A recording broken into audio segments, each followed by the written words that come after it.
Two Queers in a Truck. And I'm Billy James Gunn, and my sidekick, Christian Cano, partner in crime, is coming up next.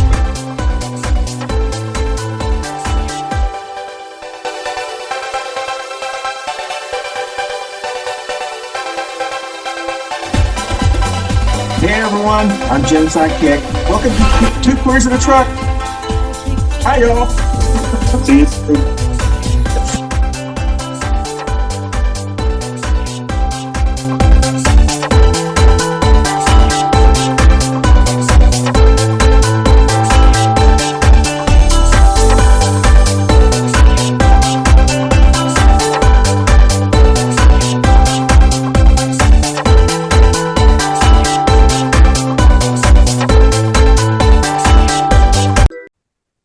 Good morning, everybody. It is Two Queers in a Truck time, and it is July 1st. We have made it over the hump. We're on the back half of the year, which is always nice.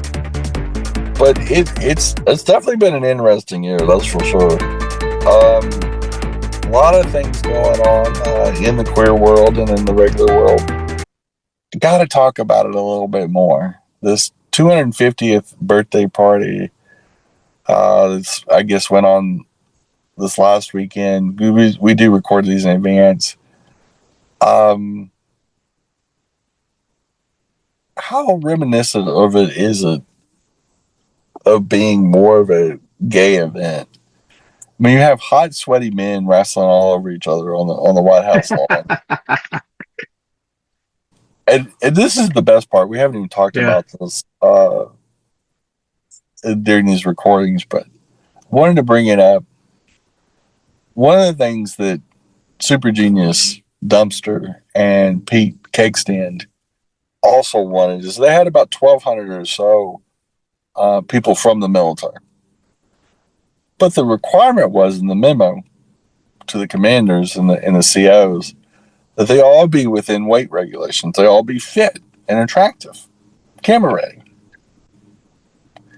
and make sure that they're good-looking men. Now, there's nothing wrong with that if you want to be surrounded by a lot of attractive men. Fit, good-looking, young. But, and I've been queer all my life. I just got to say, that sounds like the recruitment for like go-go dancers, like gay go-go dancers in a gay club.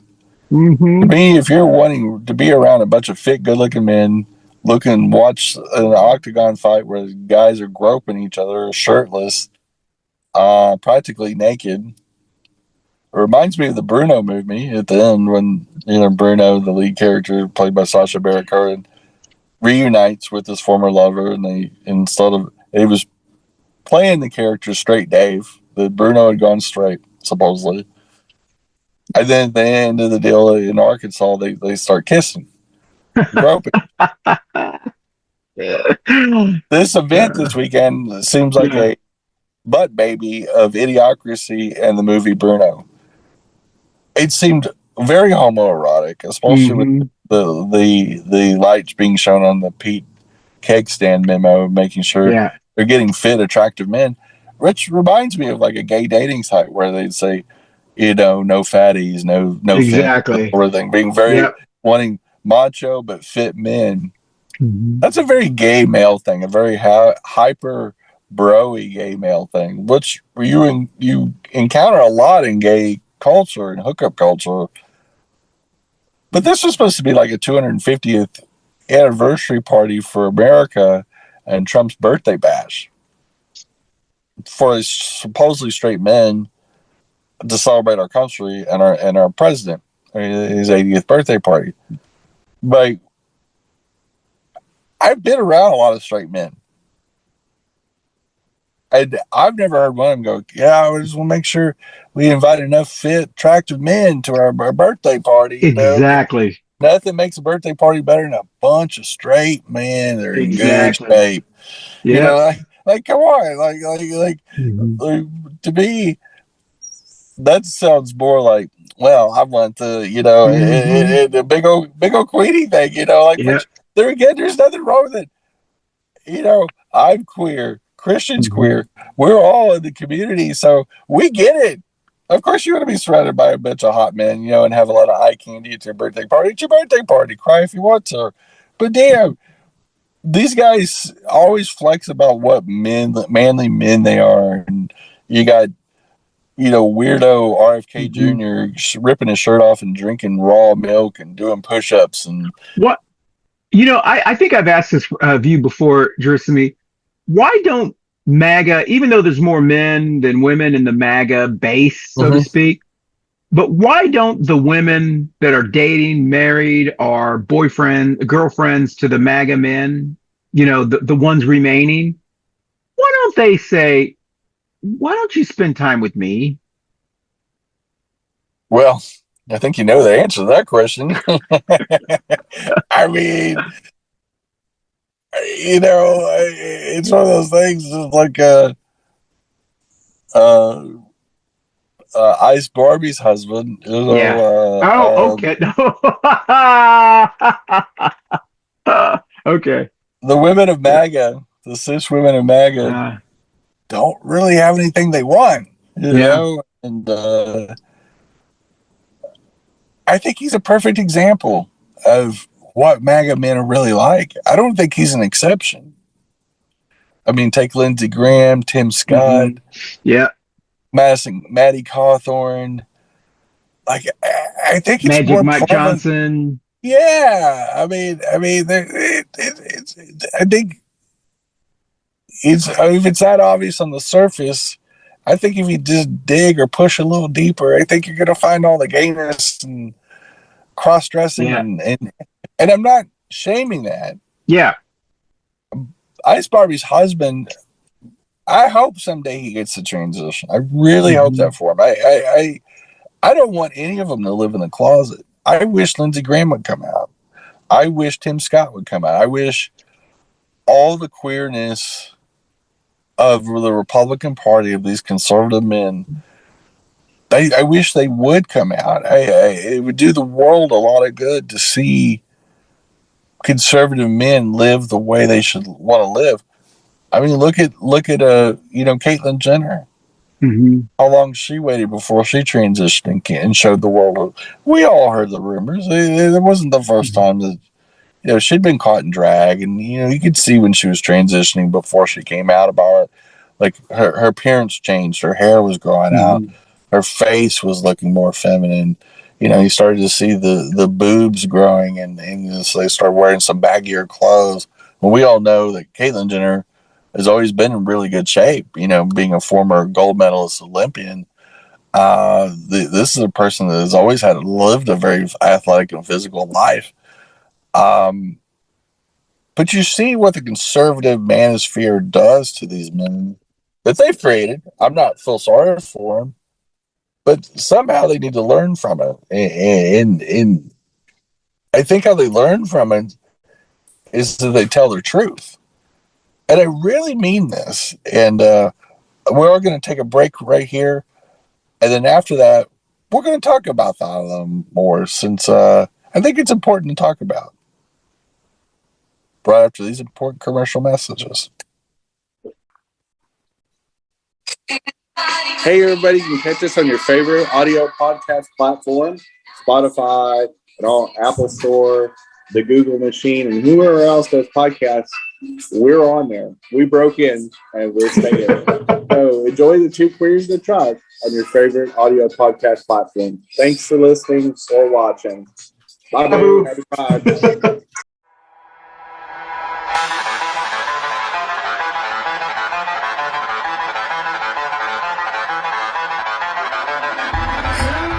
Hi, this is Yorense Pascual Mateo. I am back. Spedeke is back in 2026, and yes, my hiatus was sad, and it was caused by a bunch of, butthurt losers. But I'm not gonna say that. Don't worry, I'm here. I'm gonna be annoying. I'm gonna say fuck fascism, and I'm gonna stand up against this shit. So please like, subscribe, enjoy my show, and let's fight against the bullshit that we continue to live with.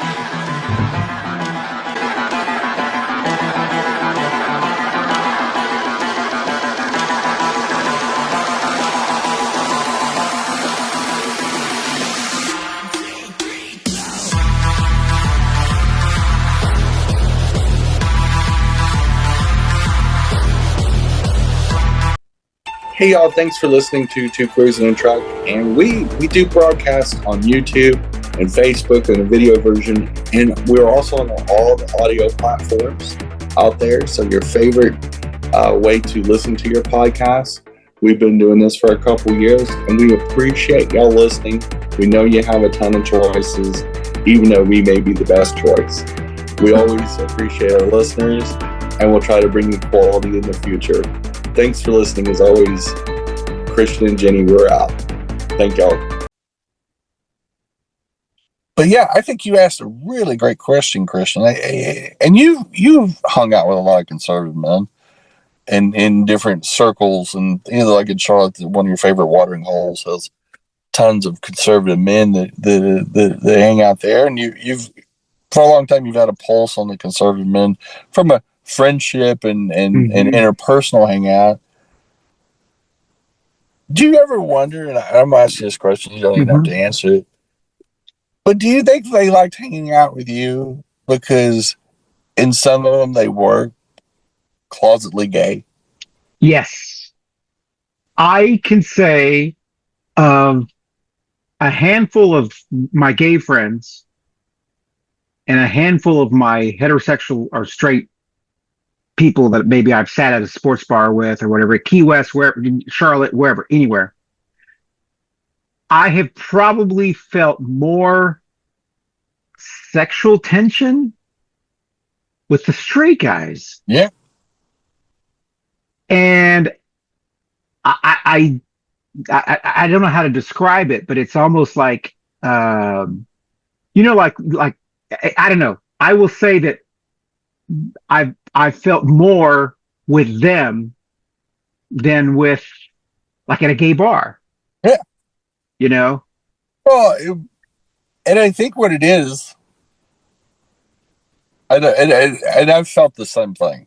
So you're not the only one. Is I've run in some circles where there was some conservatives in my interpersonal circles years back, not really now, but where strangely, from my conservative bros, my hangout buddies, when they knew I was queer, they seemed to almost low-key hit on me.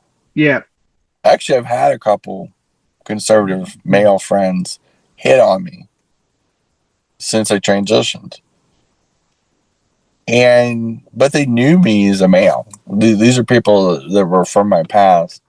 And after I came out and they found out that I transitioned, it was like all of a sudden they were flirty.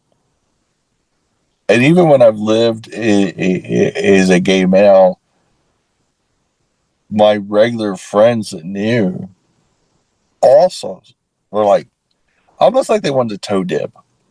And they wanted to use the one queer they knew as a safe place to feel the inner gayness that they have that they're not ready to release into the world and maybe never release it. But it's almost like an experimentation or, navigating waters that they don't normally navigate, and a lot of them were married, a lot of them were conservative or at least had a girlfriend. But I think maybe it's the forbidden fruit thing, or maybe because being a fruit is forbidden in their circles, but they still want to eat from that fruit buffet.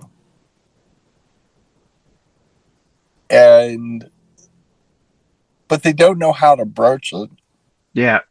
They're petrified that one of their buddies will come out. That's why there's so many, the gay panic defense and all those. Yeah. I think it's always situations where supposed straight men said that they're hitting on me. And I really don't think that's the case.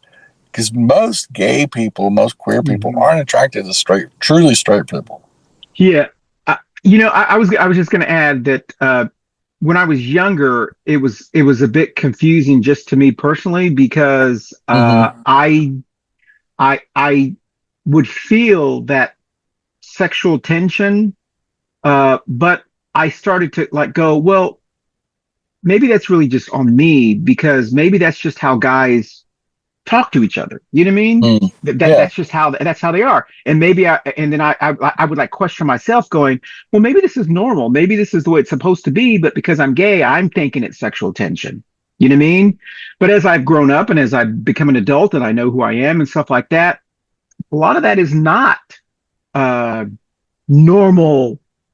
It's like this. There's a difference between sitting and having a beer with someone and talking, and then them getting closer to you and things. You know what I mean? It's almost like, and you go, I think this is not just guys talking. You know what I mean? And I'm adult enough to know that this is not normal. You know what I mean? Or I don't know. Maybe it's normal for them. Well, I don't know. Well, I think it's experimentation, and I think it's flirting, and they're flirting in waters they're not used to doing. Yeah, but they want to do, but they're petrified to get outed. Mm-hmm. Yeah, you know, like Christy Noem's husband absolutely probably did not want to get outed. I mean, you know, it's typical MAGA fuckery though, because they do that. You know, look at Madison Cawthorn. Look at you know, when they're done with somebody, it's pretty much a black bag operation. They do away with you, and the biggest thing to do away with somebody in the Republican Party is to out them on something like that, because we all know certain things don't bother them. Like, they don't mind you being a criminal, they don't mind you being a felon, they don't mind you being a kid diddler, but for some reason, you being a queer of some type, whether you're like Christy Noem's husband being a cross-dresser, or Madison Cawthorn, you know, feeling up, you know, same-sex staffers, whatever it is, that also happened to be his cousin. Go North Carolina. Well, he's Florida's problem now. Yeah, he is. He'll fit right in there. You know, is these especially these men of MAGA, but even these women, I think, blur the line. But I'm going to bring up another topic, another touchy, sensitive topic about MAGA people when we come right back with this last commercial break, right after these messages. Hey y'all, this is Jenny with Two Queers in a Truck, and Christian's along with me. And we're just having fun, and we're looking forward to the 2025 season, and super excited. We have some neat things going on in our whole family of shows, including Coffee and Pan Dulce, and many new shows that are brewing. Get it. And we are excited for 2025 and all the chicanery and other things that comes with it. So happy New Year, and we'll see you on the flip side. Bye, y'all. Bye, y'all. Bye, boo. Bye, boo. Coffee and Pan Dulce. How's that? Coffee and Pan Dulce. Sounds great. You sounded like a telenova. I mean, I'm trying to. All I have to say is go. Yes. As a non-Spanish speaker.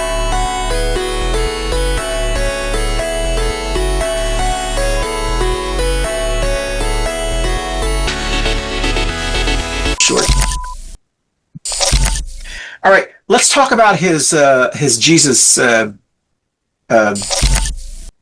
Jesus meme. You know what I'm talking about? Okay, yeah. That'll be the show. All right, here we go. Okay, so we'll just take this last commercial, and then we'll come back. All right, here we go.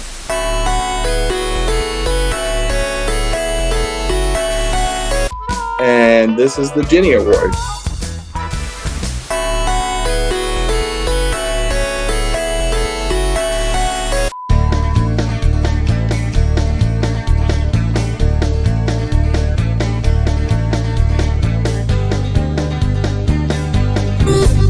And this is the Pendejo Chronicles.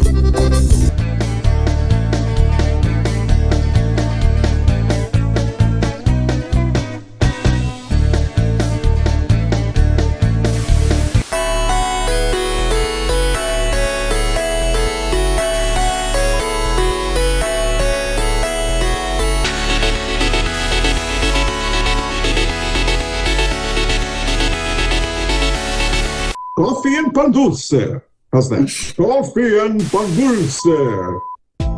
Hi, everybody. This is Yorense from the Espera Cash Show over here. All I'm here is doing a little quick PSA. Use this summer to do volunteer work. Go to your nearest YMCA. Go to your nearest homeless shelter. Go to whatever community services or programs that you can help out and volunteer. Because right now, we have a bunch of fascist pieces of shit trying to rip apart our country and rip apart the people, our communities, by spreading hate and bigotry.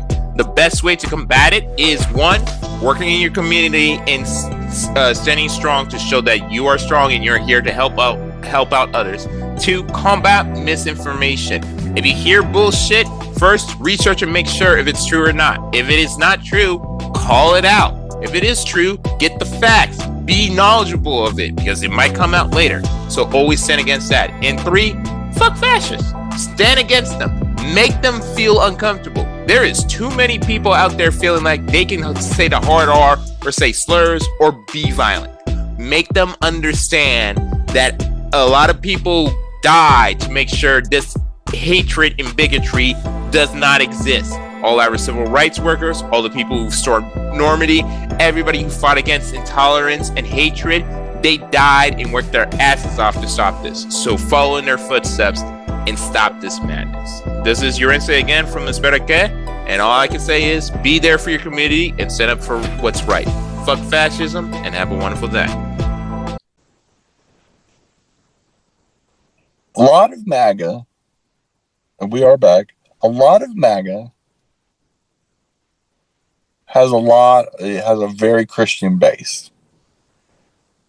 Christian churches, especially the more conservative ones, have a lot of sexuality in their churches. In fact, I'd go as far as say some of them are more like sex cults. I've known several people go into the evangelical side of Christianity because of the amount of women they could get and the amount of sex they could have, especially at tent revivals, that sort of thing. Christian culture in general has a lot of sexuality involved in it. It contains a lot of sexuality, a lot of supposed repressed feelings, but amongst the leadership and everybody's lives, we all know there's sex happening. And in the more conservative areas of the world, especially in the United States, there's a lot of alternative sex, kink, BDSM, LGBT sex, so on and so forth. And I wonder, two parts, I think that Christian influence of sexuality pushes people into the conservative sphere of the deal because they can use the disguise of God and country and nationalism and being a patriot, being a good Christian is the smokescreen for them being the wildest, queerest, weirdest person on the block.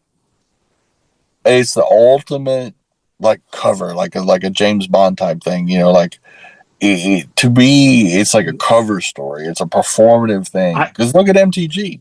I have come to a unscientific conclusion that people like Lindsey Graham, people who are like some of the gay Republicans and those kind of individuals, I've come to the conclusion that they get off on a certain kind of kink. I'm stealing your words. They get off on this. I like being they want to be, I don't know what it is, but there's something unique about, they like being a part of a group that they themselves speak out against, but they are. It's almost like a black Republican. Yeah, well, I think it goes even a little further than that. Sure. I mean, one of the biggest kinks is self-flagellation. Is the punishing yourself, saying, "Oh, I'm a bad boy," That's that's what that is. Yeah. And I think there's a thrill. There's an old saying: gamblers don't enjoy gambling until they lose. the high of the law. So it's like the fishing story. Oh, I caught that 12-pounder bass, last It week, got away. but it got away. That's right. It's always the one that got away, and it's like the forbidden fruit. Yeah. It is old as the Bible itself is the forbidden fruit. I want what I can't have, or I partake of what I shouldn't partake, and that which is a very Catholic thing, because there's so many Baptist things where they're dancing and fornicating and drinking, but you do it in the other county, so it doesn't count, Yeah. Exactly. or you do it in a church revival, so God will Spoken just forgive like a whatever. native Texan. Yeah, we grew up with these people, and we've grown up in fairly That's right. conservative circles. We both Mhm. have, so we've got a good eye on the reality of the conservative. I grew up in a very conservative family, and I can say without a shadow of a doubt, and conservatives are always the wildest, kinkiest people, but they Mhm. play it down. They keep it, Yeah. they don't advertise. That's why so many of them are so private, or say, "Oh, it's a private matter" when they get caught. Is because this is something they don't want it to come out because they know it'll ruin their influence in the political sphere they're in. Same way Jimmy Swaggart go, "I lied," and you cried and asked for forgiveness, but got caught with all the stuff that he got caught with, and he just, you see it in those conservative Christian Republican circles, these MAGA circles, over and over again. It's not an accident. It's the programming of their circles, the conservatism, the Christianity, because these are big no-nos according to them.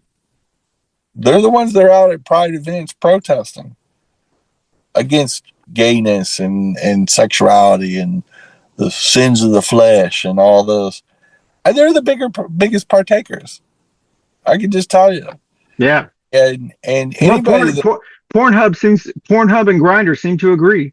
yeah, and that's the thing. The more conservative parts of the The country, data proves your point. and I just read an article about this dominant woman that she purposely seeks clients that are MAGAs because she said they pay better and it's what they want. Yeah. It's what they want. So they're way kinkier. They're way into it, and they want to be punished for being bad. And she enjoys it because she's a wild liberal, Yeah. wilder than March She's Hare. making money off of. She's making money and Yeah. getting to do beat downs and abuse these MAGA men private for money. And it's not the only time I've ever heard this. It's not the only time the subject's ever come up. It's like those Venn diagrams. You got the Republican circle and the deal, and kinky sex and gay All sex, around the other two circles interlocking, and it's just there. Yeah. And what I've dated a conservative girl before, and she was conservative on her public life, but in the bedroom and in her interpersonal, anything but. And it's just the truth. But I love observing this for the 250th birthday of America. And why I am is because we were started by very Puritan people that were anything but that. Yeah. You got the Mormon movement as well, in this country. And it was anything but conservative in the bedroom. I mean, how many wives did Brigham Young and all them have, and it was about the sex. They want to talk about procreation, but it was really about the sex. How many wives do you really need? But this has been going on forever in this country, especially, and it's one of the reasons the world laughs at us a lot. That's one of the reasons even the British Army during this, Revolutionary War laughed at us and referred to the American soldiers as sissies. And the Yankee Doodle song actually literally talks about the American soldier, the rebel soldier being a sissy. Put your feather in your cap and call it macaroni. The Macaroni Bar in London at that time during Revolutionary War times was a gay bar. It was London's oldest gay bar. They're basically still calling them sissy gays. And performative and over, George Washington being so flamboyant and them all just being so over the top. This story has been as old as time itself, and the conservatives now are exactly the way they were 250 years ago. So my gift to the 250-year-old America is just come out. My wish, my two queers wish is all you conservatives, and especially you guys that are watching this right now, just come on out. It'll be so much easier. You won't have to go and protest Pride anymore.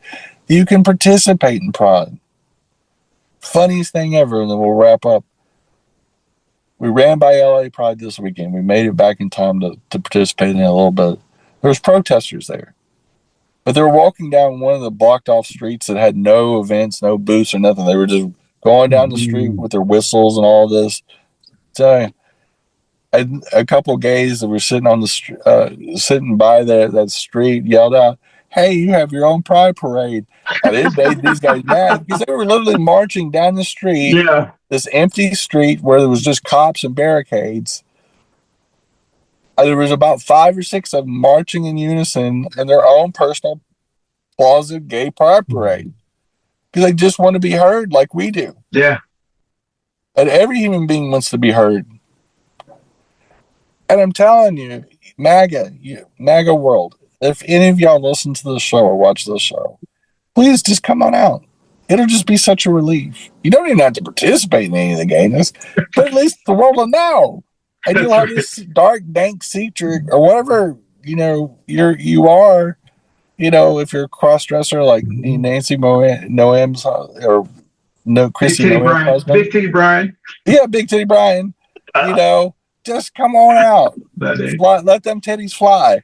That's right. Nothing wrong. There's nothing wrong with it. Fly, titties, fly up to the sky. Your queerness and gayness is accepted by us. Just drop all the hate and just accept the love, and it'll just be the ultimate relief, and you'll do so much better in life.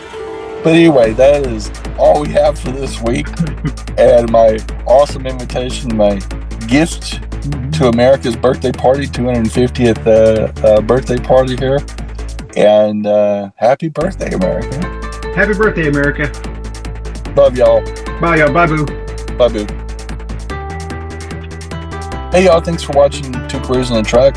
And it is America's birthday this week, so celebrate safely and sanely. Take it easy on the fireworks late at night. And most of all, we do love our country. I think we all do. So let's celebrate it and let's come together at the back half of this year. Happy 250th, America. You deserve it. Bye, y'all. Bye, y'all. Bye, boo.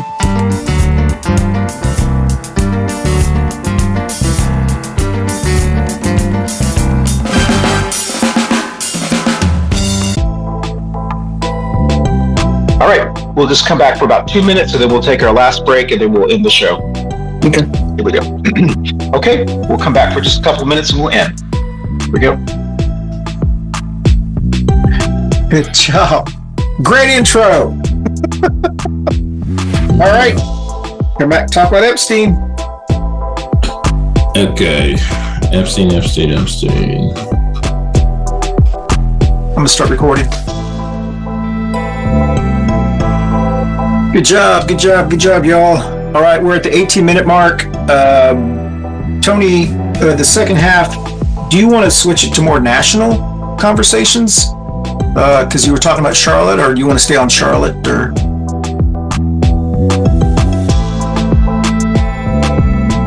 edited. And once again, I know your time is valuable. What is language like? I have a potty mouth, so let me know. Are y'all? We don't.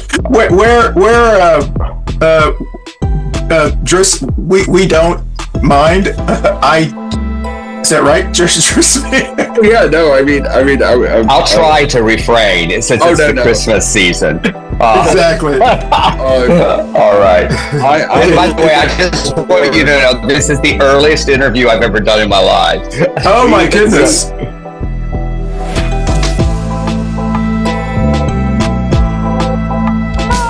and this is the Jenny Award. I'm quite honored to have a conversation with Jojo Garza. He's with the Grammy Award-winning Los Lonely Boys, and actually, I believe you're in San Angelo, Texas. Is that correct? Yeah, man, I'm here at home right now. Well, welcome to Que Pasa, Mr. Garza. Listen, I have to admit that I grew up in Texas. I'm from Fort Worth, Texas, a native Texan, and Tejano. I guess that's what I grew up calling myself. And there was always this confusion: is San Angelo Central Texas or is it West Texas? Well, you're right about that. There's always like a bit of confusion about it.